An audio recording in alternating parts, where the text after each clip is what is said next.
Well, you know what? Let's get right into it. Because I was trying to think, should we actually, well, let me just ask.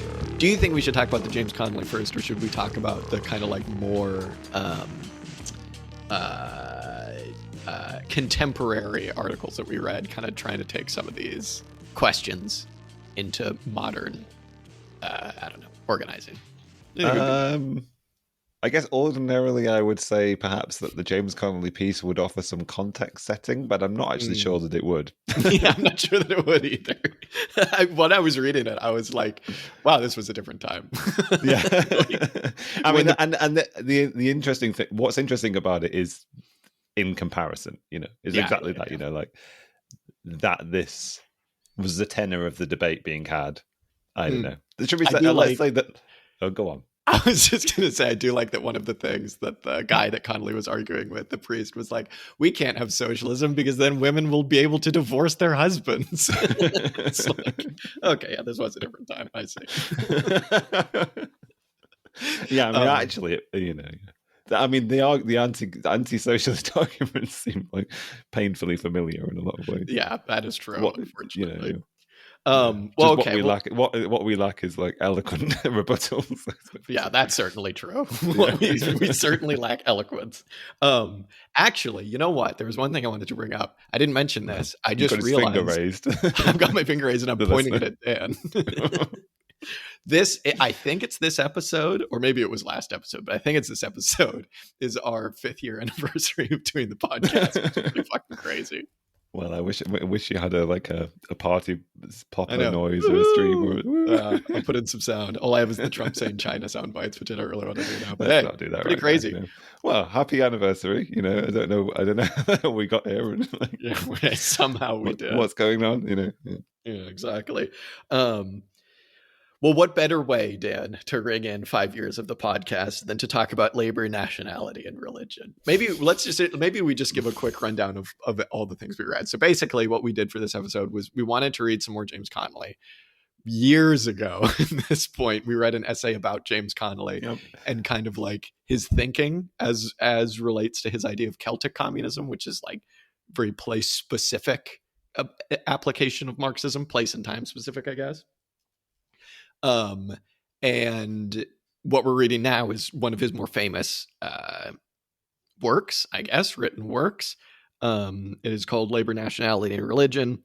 And kind of like most classics of the Marxist canons, I feel like specifically from this era, this isn't really what you think it's going to be. This is like, he's talking about labor, nationality, and religion, and he's making some very astute points about it. But really what it is him arguing with the like rabid anti-socialist of his time in the form of somebody whose name I think was Father Kane, who nobody remembers, and is just another one of the angry people trying to get workers to accept their lot that we've seen a lot of. Would be more famous if his name appeared in the title of this piece, Yeah, exactly. Then there would be a Wikipedia page. If Connolly had done for Kane what Engels did for Dühring, I suppose. Exactly. And Feuerbach, etc. Yes. But then also the kind of reason, I think, another reason maybe that we wanted to read this is because, and I'll just explain this super quickly. Over the summer here, so beginning of the summer, I moved to Ireland. And over the summer, there was a kind of like call for an all Ireland like anti-immigration protest down here where I live. And every Saturday, there's always like a big pro-Palestine march. Always gets between a couple hundred and a couple thousand people showing up, kind of no matter what, even if it's rainy and even if it's nobody wants to go or whatever. It's always really, really big. And so this kind of big fascist march was supposed to take place directly opposite that. So then the Palestine march turned into this kind of like anti-fascist march. It was like a counter protest thing that was part pro-Palestine, part kind of like, I want to say like pro-immigrant and pro-asylum seeker, but it was just like kindness, like it wasn't even that. It was just like, it was an anti-fascist march, I guess is what it was. It was a counter protest. And it was really weird for me going because when I got there, it was kind of hard to tell who was on whose side at a certain point because both sides, kind of like everybody there had the Irish flag. They were waving the Irish flag, the tricolor.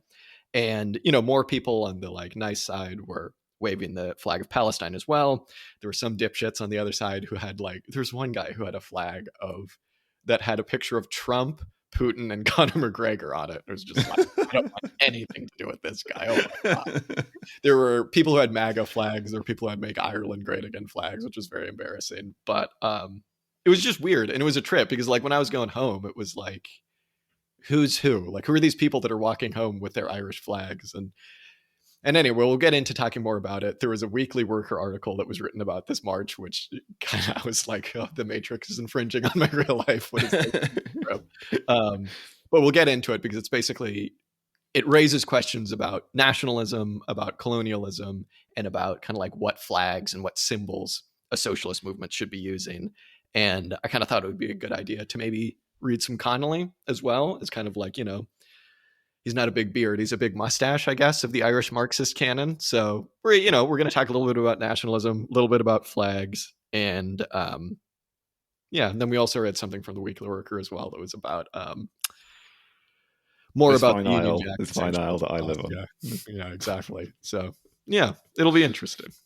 Yeah. This is a fun collection of readings, disparate in some ways, but like we'll be able to reference them together. I think I quite enjoyed working my way through the Connolly. Like as I was saying before, like it's quite nice just to expose yourself to a sort of eloquent rebuttal of some generally nonsensical critiques of socialism, but in a lot of respects, it's quite a historical reading, and it's quite just fun to steep yourself in that history a little bit.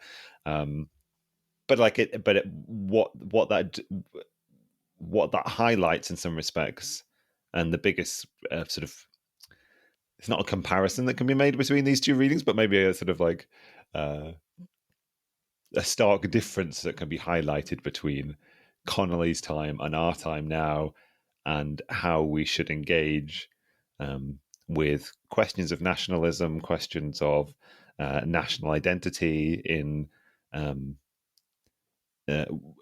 within the working class, I suppose, and positive ways to politicize that, or negative ways to politicize that, ways that's politicized against progressivism or socialism.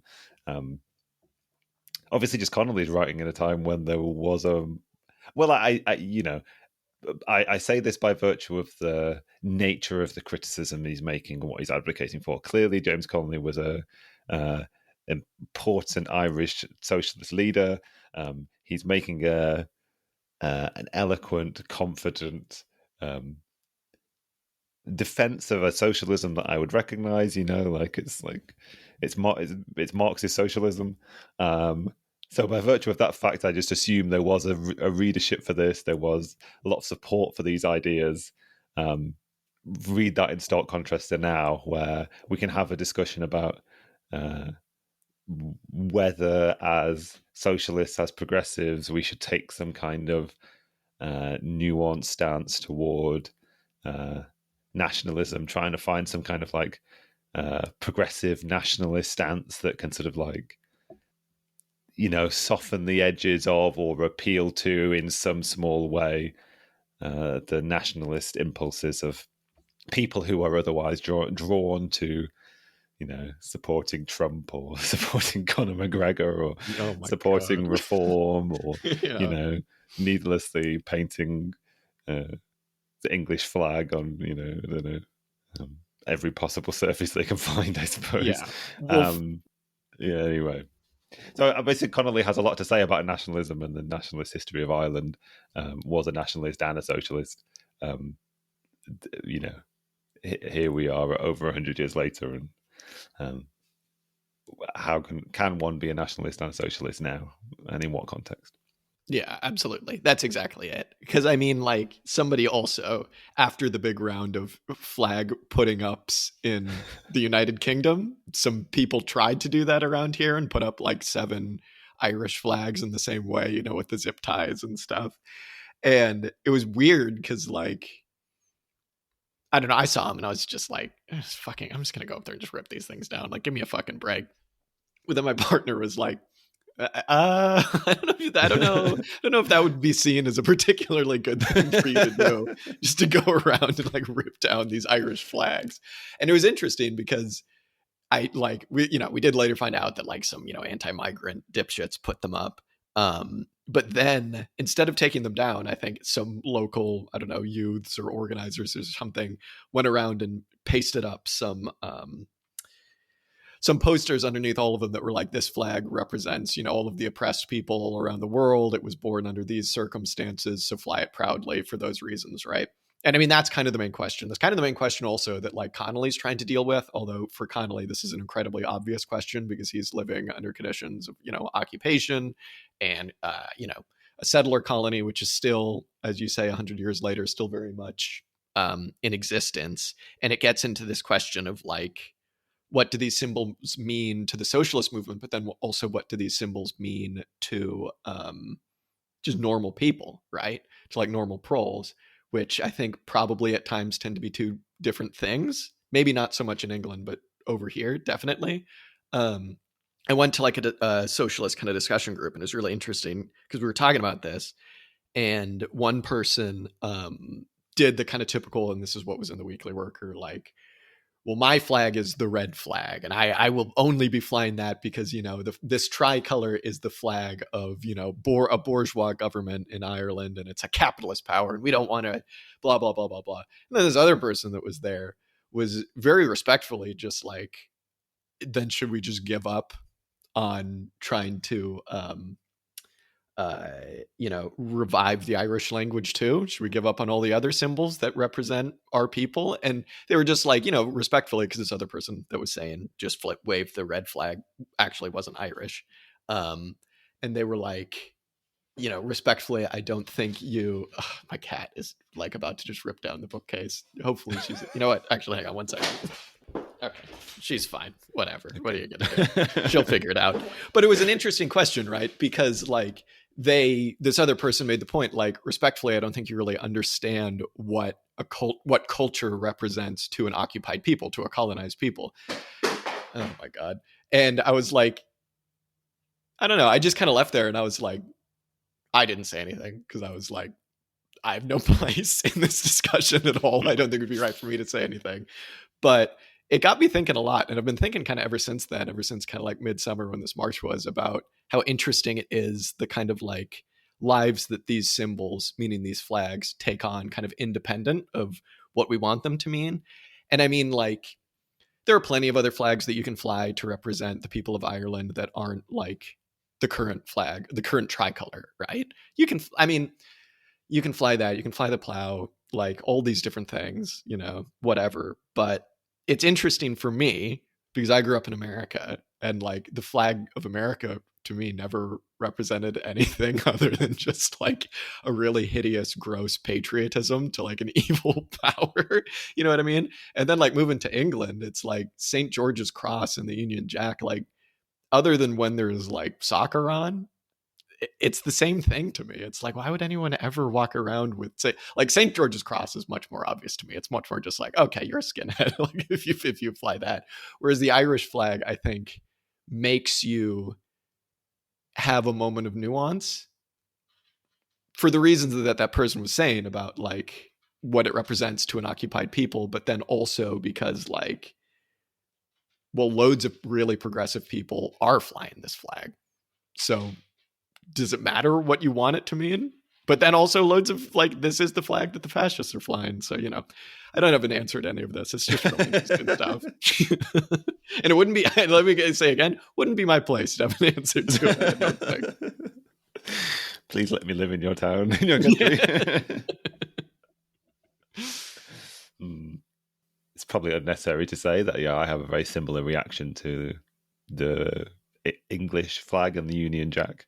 I do find it funny how they sort of like St. George's Cross has sort of become considered to be a more overt symbol of somebody's affiliation with the far right, or sort of like national football. It's national football. I know, it's really funny. And when like really like the Union Jack is a symbol of colonialism, right? That's the flag that was flown all over the world. It was carried by the armies that, like occupied all these places, and, But I think that just speaks to the fact that these flags don't really mean anything. Don't, particularly the cross of St. George, doesn't have a place in our culture. A very prominent place. And I suppose there are people making an effort to try and force it into that space.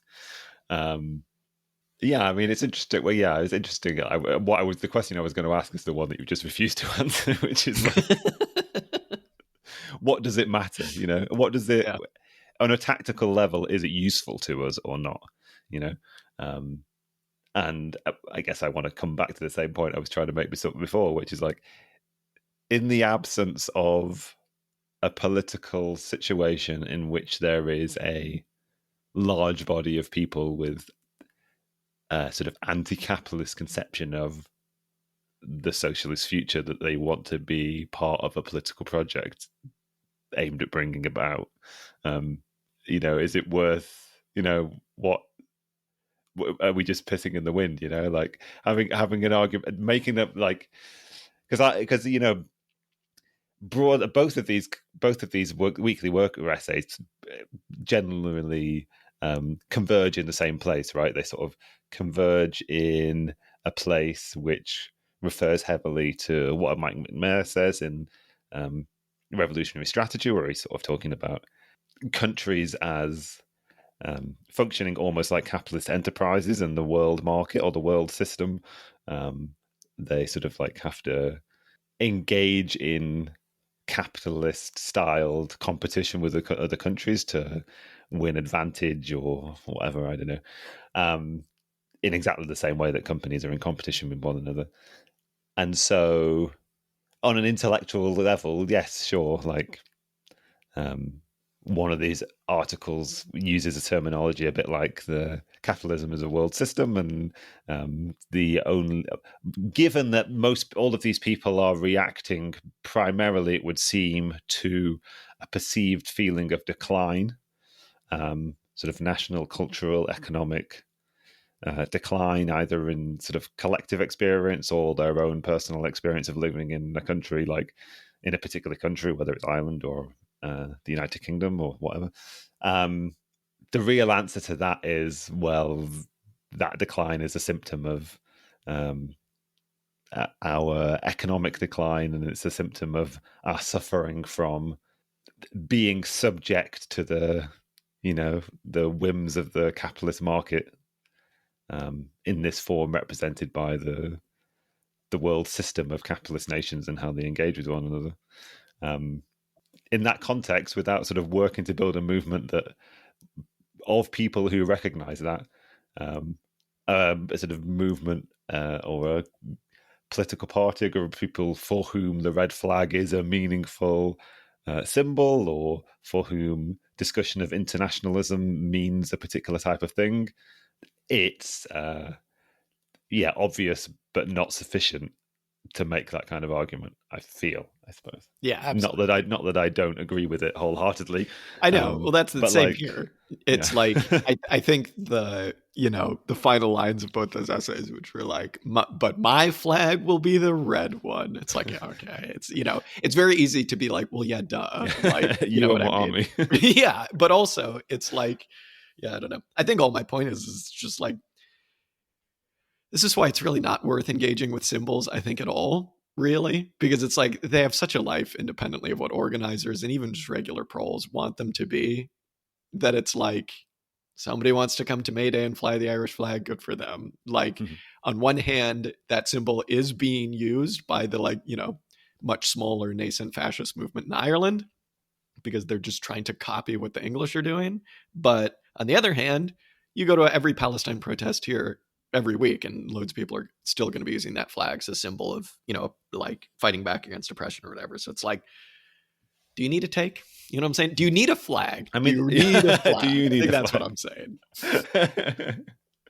I mean, it's from the standpoint of like people advocating for Palestine solidarity in the Republic of Ireland, I think drawing an analogy between those two, one which is already felt quite instinctively by people, is probably worthwhile. And in some ways, it is quite a good basis from which to retrieve the Irish tricolour from the nationalist right, I suppose. Like, it's actually a cleavage, perhaps, that's worth fighting.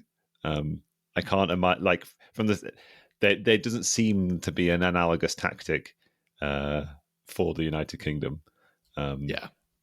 Just in terms of like salvaging that image, and I almost feel like if it was possible, because when we read that book about communist strategy, there was a little bit of, that I sort of like what I read into a section of it. I can't remember whether this was the argument that it was necessarily being made, but like it felt like there was an appeal for sort of creating new cultures and new affinities and new creating a language that advocates for, I don't know, a radical politics, a socialist politics potentially,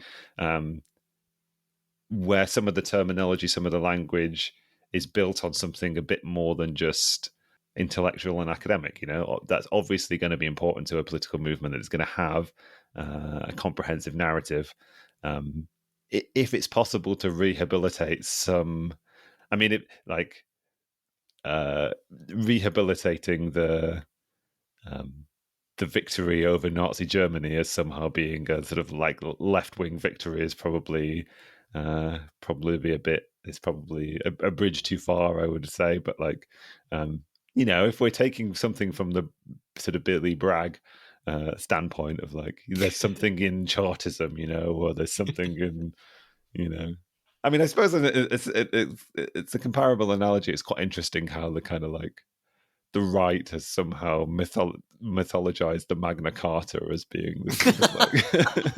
I'm not saying that, like, you know, the left should be aiming to mythologize some sense of like they were this is the founding barons. document of liberty, and you know we're the true standard bearers of liberty. You know, like it would be like. This could, in some ways, this could angle us back toward the James Connolly piece a little bit, where like that would be a wildly ahistorical, non-materialist reading of the history. Yeah. But I mean, so also, I don't know what I'm saying exactly. But you know, if there was like, you know, I live in Cornwall, right, and there is like an appeal. There is an appeal on some sections of the left, and I guess in my perception, it's kind of like people broadly aligned with the more anarchist left, which is a bit peculiar, but like to feel an affinity with like Cornish nationalism or kind of like, and you know, I've joked about it sort of, or like even alluded to having an affiliation to that, you know, but that, you know, but like, you know, when you're able to find the Cornish, we can have that conversation. yeah. I don't mean that. So, but maybe not. You know, maybe not. Maybe not in like in a sort of like in a disintegrating world system. You know, like, you know, more local. Something I don't know. Like, I don't know. Finally, have a rejoin. I mean, the last thing I'll say is that just like, I don't know.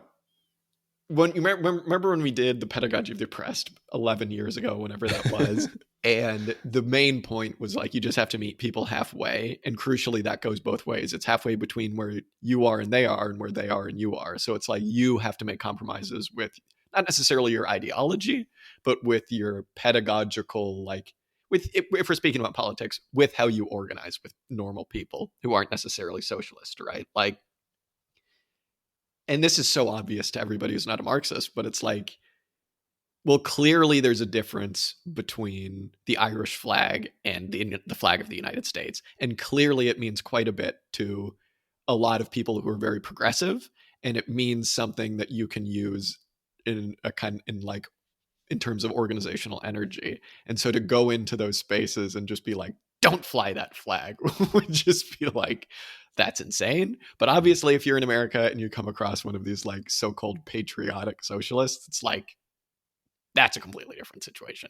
And I think that's what I think ties us back to the Connolly, because what we read about Connolly way back when we talked about his idea of Celtic communism was this idea that Marxism isn't like a dogma necessarily. It's a method. And Connolly treats it in a really, really like, I think, mature way. He treats Marxism like an evolutionary biologist would use Darwinism, or there's another example in here of something else. I forget exactly what, but it's like, it's a method of understanding the world around you. And you use these guidelines of, you know, of historical materialism to help understand the world, but you recognize that, you know, you live in a different time and in a different era where things might be slightly different.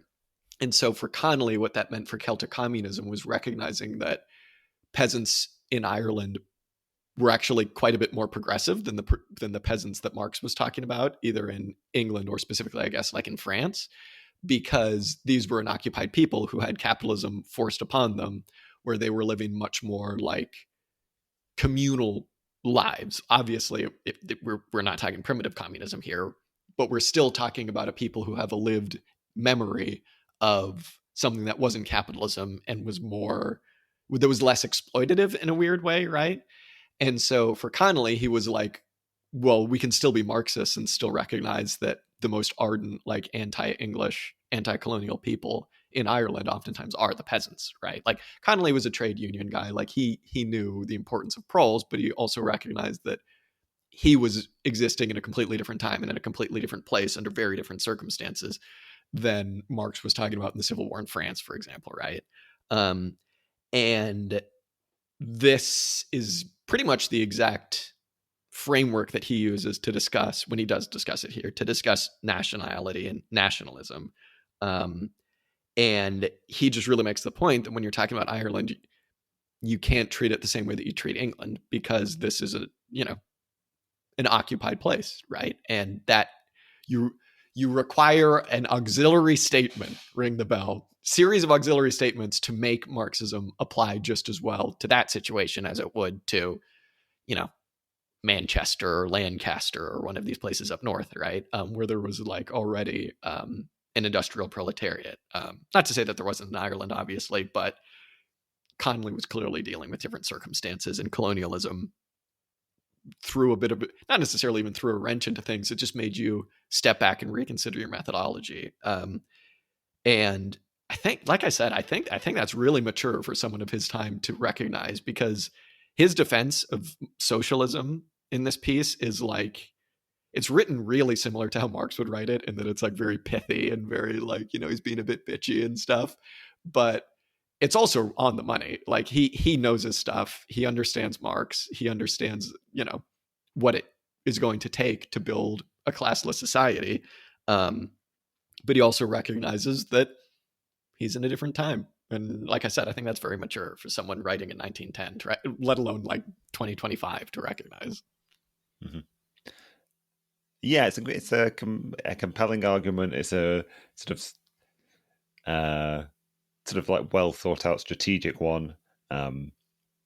There is the kind of like, as you say, like lived history of something pre-capitalist. There's also the experience of capitalism as being an external imposition. I find it quite interesting that he's in dialogue with a Catholic priest throughout this, and like he makes the point that like Catholicism survived in Ireland to some degree because the imposed religion upon it, the sort of religion of the English, was Protestantism. And so that in some ways it's already this sort of like rebellious act, but at the same time he lays out very clearly the historical ways, the times and places in which the like various popes or whatever have sided with oppressive kings to sell off the land rights or sell out the peasants or whatever. So like the history of sort of that, as I was told in this, is compelling. I mean, I guess an important point to make perhaps is like when he's discussing nationalism, I seem to remember he kind of implies that like, it's okay to fight for socialism under in the boundaries of your state, or like in the polity in which you exist. That's kind of the argument, a portion of the argument I think he's making. Like, correct me if I'm wrong.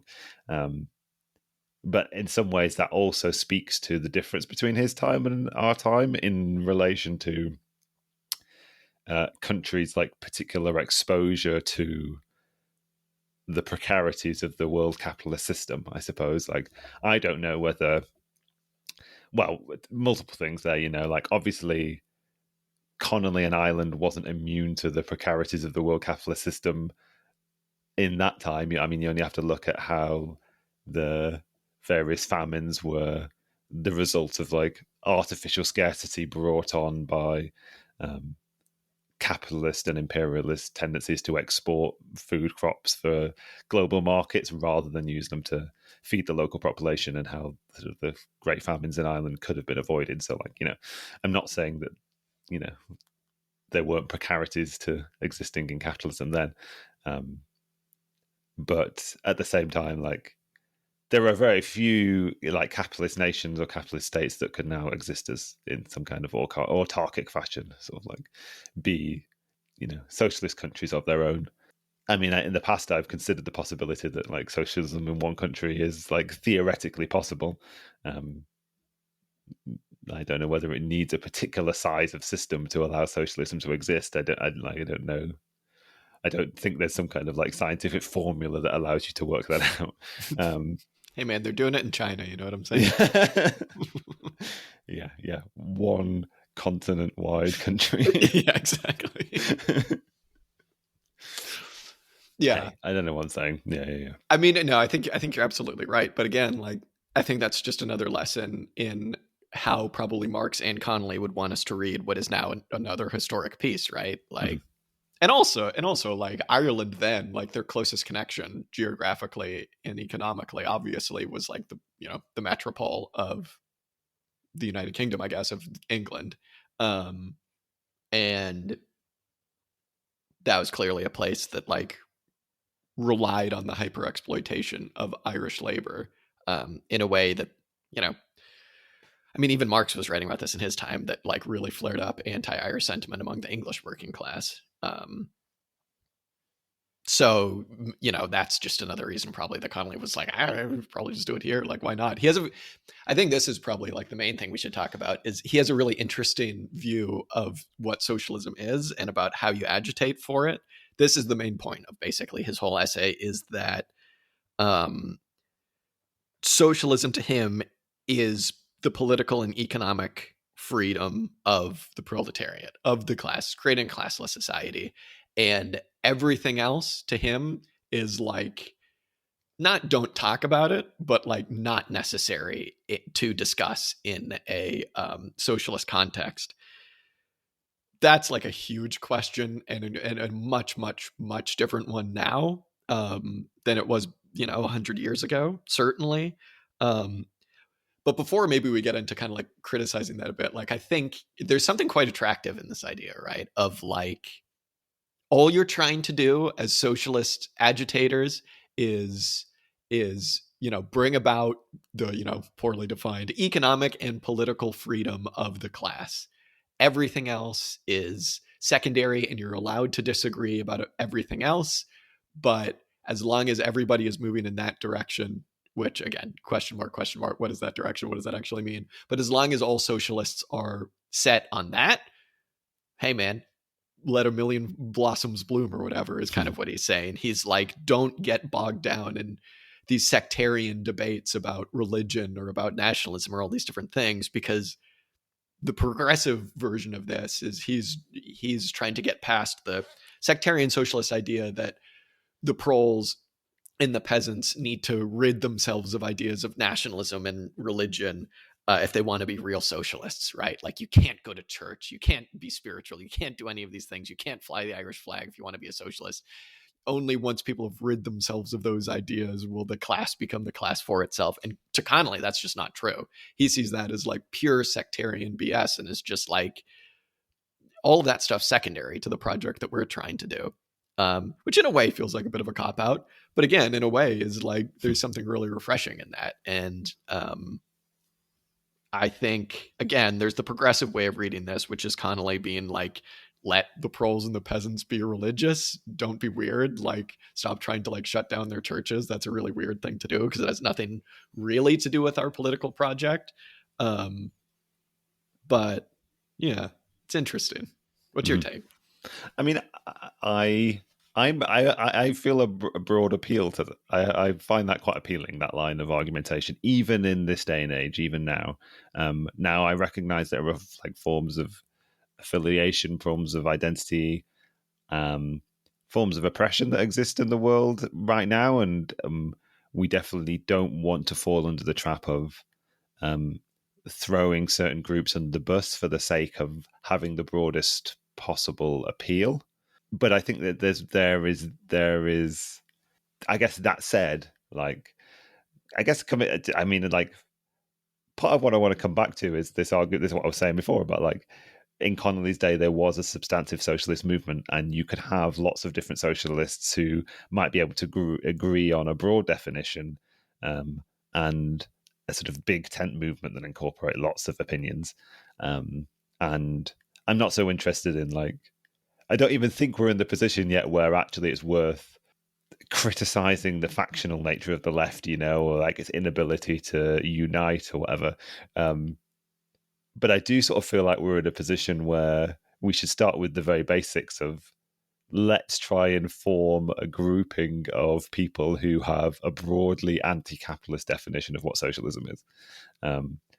To me, that seems like the most interesting thing to take to people. And, I'm not sort of like, not that worried.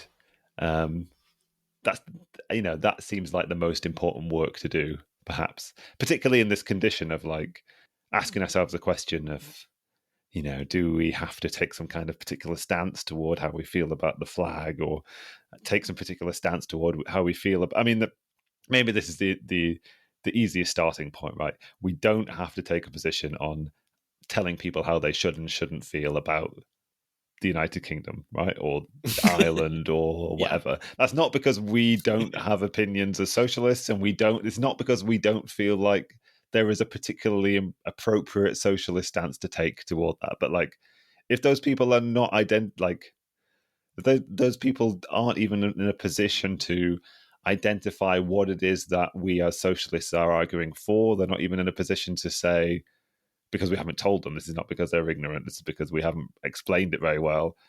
If people don't even understand what it means to say that we are socialists, they don't care, like, about our particularly nuanced stance about, like, the imperial history of the British flag, or especially if they care about it. Yeah, particularly if they're otherwise have bought into some kind of, like, as you say, reason to care. Like, the starting point shouldn't be, this is why you shouldn't care in the thing that you care about. This is why the starting point should be, this is what I care about. Like, maybe you should at least try and make a case for explain, sort of having people understand that, I guess. Giving some kind of alternative narrative that, doesn't align but doesn't clash as well, kind of thing. When I was reading the piece, I think it was the piece about Ireland, but it could have so easily have been the piece about the British flag protests, for want of a better word, and the reference that's made in that to, like, Billy Bragg and his idea of progressive patriotism. Like, it sort of feels like the argument's just going to, really, it just appeals to, like, well-meaning liberals. That's what it's that's the intended audience for, like, for arguments like that. Or those are the people that are most likely to try and make an argument of that sort. Yeah, I was going to say it's because he's a well-meaning liberal. Yeah, well, there you go. Yeah. And I mean, I don't know what to do with that other than to say that, like, I don't know, the liberals have to become socialists, otherwise I'm just, they like, will. Yeah. I think you're absolutely right, and I think that, like, again, this does need to come to a recognition of where we are at in the current state of the class struggle. And it maybe it is a little bit more tricky because, like, when we talk about socialist organizing, you're almost certainly not going to be doing the socialist organizing you want to be doing, which is, like, forming the Soviets and doing the councils, right? And, like, creating the Democratic Republic. Like, realistically, if you're trying to organize people around socialism, what you need to be doing is going to where there are struggles that working class people have, that proletariats, I guess I should say, have, and, again, meeting those people halfway, attempting to inject a certain amount of anti-capitalist sentiment into, I don't know, struggles against homelessness, or I guess I should say for homeless people, or, like, marches for Palestine BDS stuff, blah blah blah blah blah. Like, so in a way, it's kind of like a different thing to what Connolly's talking about, because, we don't have this massive Irish, anti-imperial, anti-capitalist trade union like what he was working with. But it's tricky. It's very tricky because you are necessarily, it's all well and good to say like, we can disagree about certain things as long as we're for socialism, right? But it's like, because of the state of what socialist organizing is, at least to me now, you are going to have to involve yourself in those debates. But just be principled, don't be a jerk, and read the room. Like, I don't know, like, I'm sure there's like a way of saying that in a more systems theory kind of way, but it's like, understand where you're at and just really do your best. I would say this is the other important thing, to like not create a hierarchy of struggles, because you're necessarily going to have to get involved with things that, like, aren't capital S socialist, even if you're trying to do socialist organizing. But I don't know. So we were talking about this with Isabel Guerrero stuff. It's like, don't create a hierarchy of struggles, even though we are trying to organize towards socialism right now, because as you say, Dan, like, there isn't this kind of like large anti-capitalist movement. You're necessarily going to have to get involved in things that are questions like this. But as long as you're principled and, you don't go into a room and act like you're the smartest person on the planet. What was it? For some reason, this made me think of way back. We read that Jasper Burns thing in Endnotes 5, and he had a phrase that was something like, it was like pedagogical volunteerism, where you just try and go into like a place and just tell workers enough information about capitalism, and then the switch will like flip, right? It's like, don't do that. Don't do that. Don't just go to a place and be like, well, the Irish flag is currently, it was originally supposed to be this, but now it's a symbol of this. And do you know about the capitalist world system? It's like, if people are using it in a progressive way, that's fine. Meet them halfway and like, whatever. I don't know. I mean, I guess there is a more sort of troubling version of this argument, I suppose, which sort of begs the question: how far should you take that kind of thing? And I mean, you've just made an argument for it, right? Which is that you don't have to. You can be supportive of various different struggles or whatever without but sort of like read the room, as you say. But like, if it is the case that in certain circumstances, like making Palestine solidarity like such a central feature. Now, this is not what I believe, but like making Palestine solidarity such a central feature of your politics that like people can't see past that. Like an argument that has been made to me, and I would imagine it is made quite a lot, is like, if you take something that is supposedly controversial, like what kind of rights should be advanced to like trans people, like there is an argument that some people would say, well, we're front and centering this group of people, advocating for them so strongly that we're alienating people, or it doesn't resonate with people in a particular way. So like, this is what I was alluding to before about like, it's not so simple as just like necessarily being able to just not engage in certain things. Now, I think there are rhetorical ways in which you can show broad support for people without getting bogged down in arguments were actually fermented by people on the right to try and sort of like sideline good faith discussion, I think. But certain things have been made such a talking point by right-wing opponents of the left that like it's quite difficult to work out, I think, how to effectively advocate for oppressed and minority groups that one would want to, without necessarily like losing your audience, or losing the broad mass of people, I suppose. Now, I don't agree. I don't believe that people can't be brought over. I don't believe that we can't build a mass movement that is supportive of everybody's right to exist in whatever way they want to. But these are kind of discussions that are being had, and that there is an implication in what we were saying that sort of like raises that question of how to deal with that kind of thing, I guess. Yeah. What I will say though is like, I think we should probably not.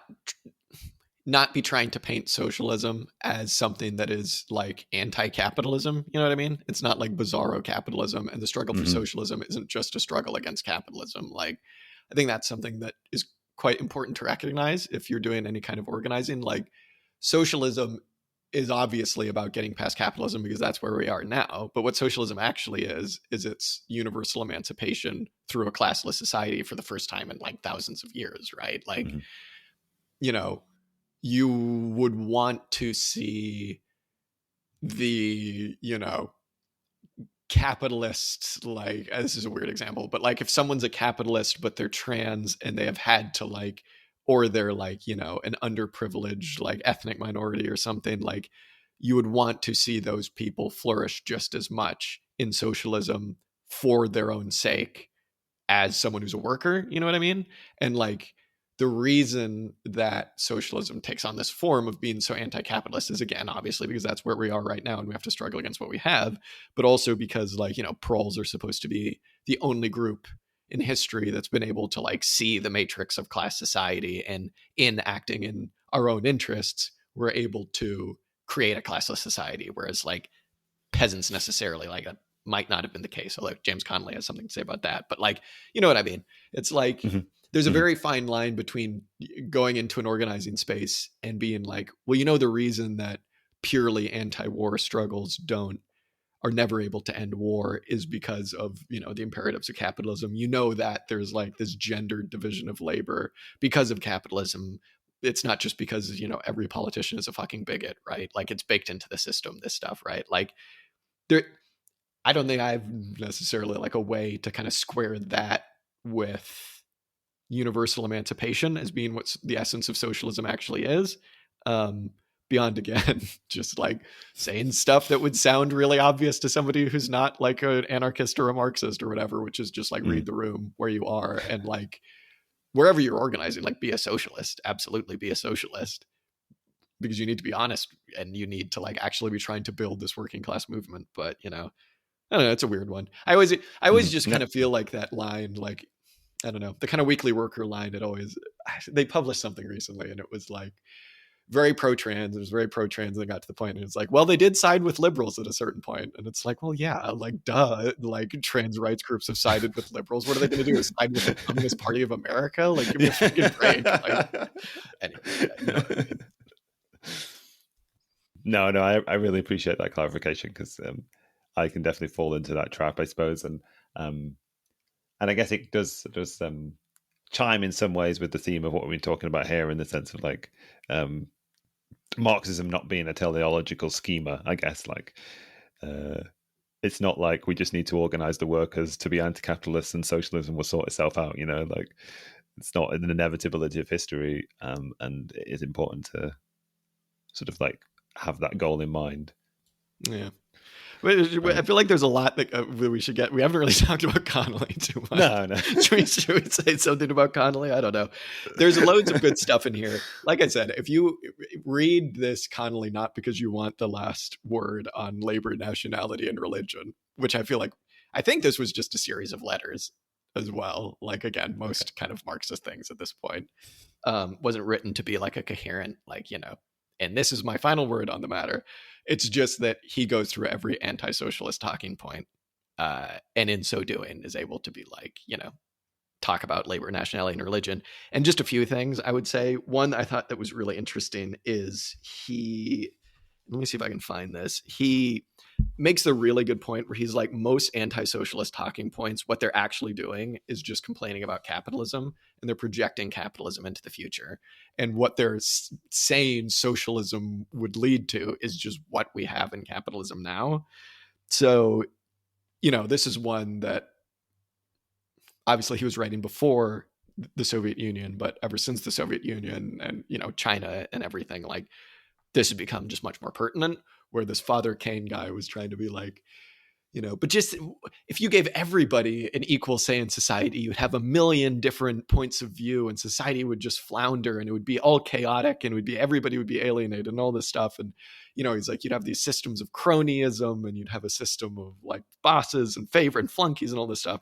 And Connolly, I'll just read this bit really quick. He just says, all the talk of socialist flunkies, bosses, corruption, favoritism, etc., is the product of minds who are imagining the mechanism of capitalist business at work in a socialist commonwealth. And it is absurd to suppose that it is just as absurd to suppose that an Atlantic liner of the present day could be handled on the methods of a fishing boat in the Sea of Galilee in the day of St. Peter, which is basically like his way of saying, and I think that this is a really simple way to talk to normal people about like what a state would be under socialism, is he's just like, you and we fall into this trap too. Like most people, when they get afraid of socialism, it is just because they're imagining capitalist structures being at work in socialism.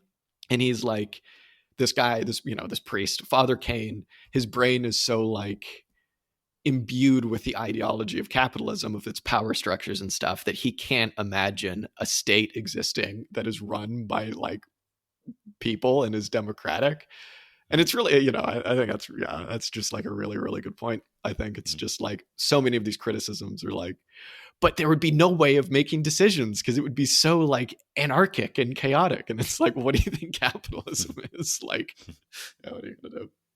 I mean, that highlights an interesting point, because I think if there's a broad, like, I guess, schema to his argument, I guess, like that's not to say what he's arguing for, but just like the structure of his argument, there is a strong advocacy for historical materialism throughout this piece, and a lot of the critiques that he's making of this priest are by and large that like the priest is making universalistic claims to some extent or other, and to his detriment, actually, they undermine his argument massively, because like sometimes he seems to be arguing for something universalistic, and then Connolly will point out that actually he's basically arguing for the norms of capitalism as like the moral norms of human beings, human societies, something which is advocated for by religious scripture or whatever.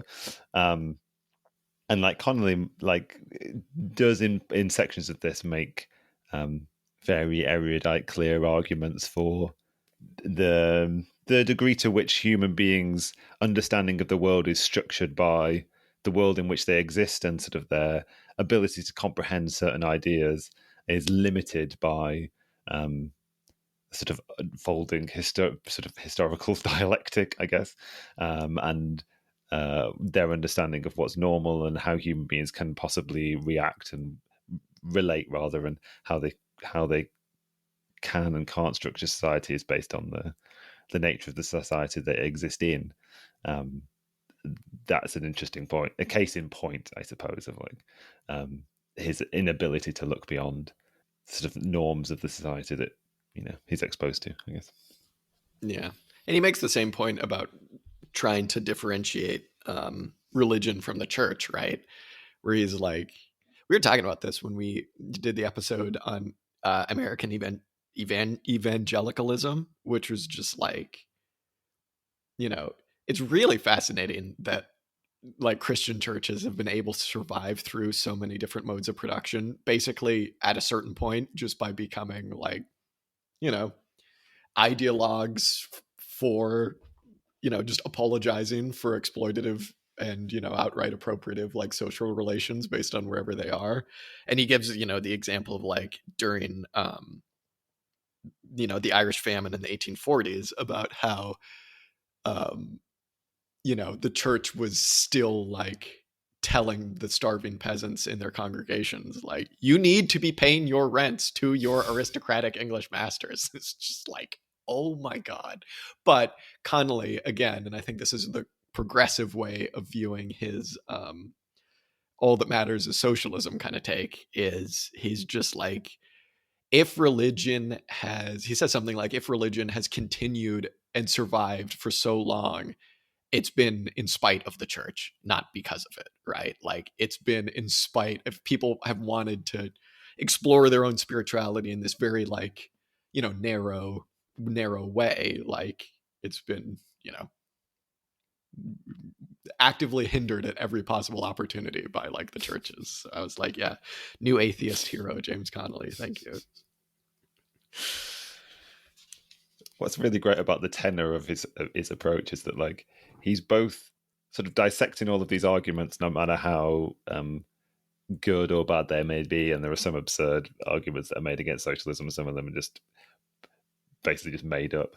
But Connolly never slips from like also talking in a way that like what he is saying is obvious, and you know, it always just feels like, I don't know, like he feels the need to make this argument, but also there's a degree to which like once he's made it, it's like it's entirely obvious and everybody should understand it, and everybody already knows this is the case. You know, that's like, the way to do also it. Stupid and like, yeah, I think that's there's a bit where there's a bit where he's trying to like rebut the argument against socialism, whereby like how could he's almost trying to make like a calculation debate kind of argument where it's like you couldn't possibly calculate all of this, and Connolly's just like, well, we already do it, and badly. I'm sure we could just do it better. And he doesn't exactly explain, you know, how, you know, different sections of the state are going to relate to one another. He doesn't lay out a schema, you know. There's just a degree of like, and it's not faith necessarily. It's just like, you know, he believes in the sort of rising tide of socialism. You know what? We need that back, honestly. Like, because it is kind of a faith, and it's like, I don't know. So much of the like centralized economic planning debates, like, I don't know. You people writing in this era, you're absolutely right. It's like they assumed it was possible because of course it's possible. You know what I mean? Mm-hmm. And forever it was assumed that the socialists won the calculation debate anyways. So it's like, yeah, it is possible. And then it was like Soviet Union fell and everybody was like, see, it isn't possible. And then Walmart and like Amazon came along. People were like, oh, it is possible. So it's like, but only by capitalists. yeah, exactly. I like he basically summed up all of the reading we did on American Protestantism. I just want to read this. He said, the Reformation was the capitalist idea appearing in the religious field, as capitalism teaches that the social salvation of man depends solely upon his own individual effort. So Protestantism, echoing it, taught that the spiritual salvation of man depends solely upon his own individual appeal to God. As capitalism abolished the idea of social interdependence, which prevailed under feudalism and made men isolated units in a warring economic world, so Protestantism abolished the interdependent links of priests, hierarchy, and pontiffs, in which the Catholic system unites a man with his creator and left man at the mercy of his own interpretations of warring texts and theories. It's like, James Connolly, just go to America, man. You have no idea how bad it gets. Mm-hmm. Yeah, it's interesting. It's very interesting. Yeah. I don't know. I think his take on religion is just broadly correct. Like, I imagine it was probably quite refreshing at this time to hear somebody who was non-sectarian in this respect and was just like, yeah, of course people can be religious. That's completely secondary to socialism. You know what I mean? Like, at every possible opportunity, you need to be like hassling the church, because the way he phrases it, or the way that he paints it for like a public audience, is like, you know, the church, it is possible for the church to be used for good and to direct, you know, he uses the metaphor of like a lightning rod to like direct this energy that people have against the current exploitative system that we have. But he's like, instead, it just squanders it and, you know, makes it about like feeling bad about yourself. Right. Like, he's like, it is possible in a way that, you know, like really prefigures like liberation theology and stuff like that. It's good. Here you go, James Connolly. All right. Was there anything else in here? I don't know. Like I said, I don't know if I necessarily... loads of stuff, but like you don't like. Yeah, I don't know.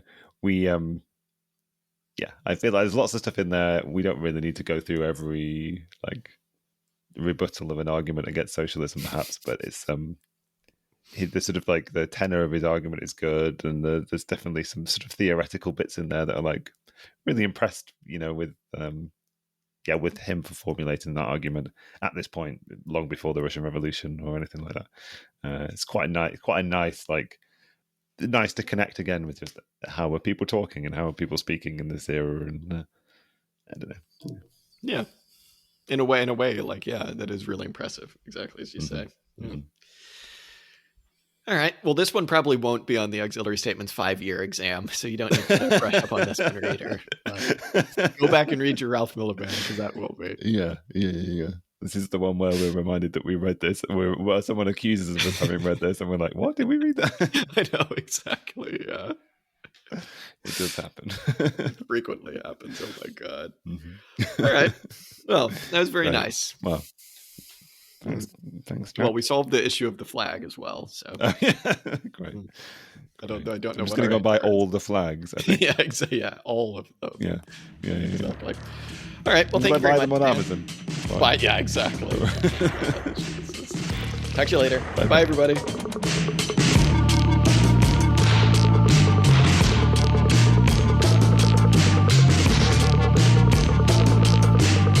Hey, everybody. Jack here. Thank you so much for listening to this week's episode. The song that you heard on this episode is Music to Kill Bad People To by King Gizzard and the Lizard Wizard. You can go ahead and check this song out much more on their Bandcamp at kinggizzard.bandcamp.com. If you want to go ahead and get in touch with us, chat shit, tell us that we're wrong, whatever you want to do, you can go ahead and do that at auxiliarystatements@gmail.com. You can just send us a message there. Or you can get in touch with us on Twitter, on Discord, on Instagram. You're a smart person. You can find these places. We got a YouTube. We post stuff there as well. Sometimes we stream. Thank you so much for listening. Till next time.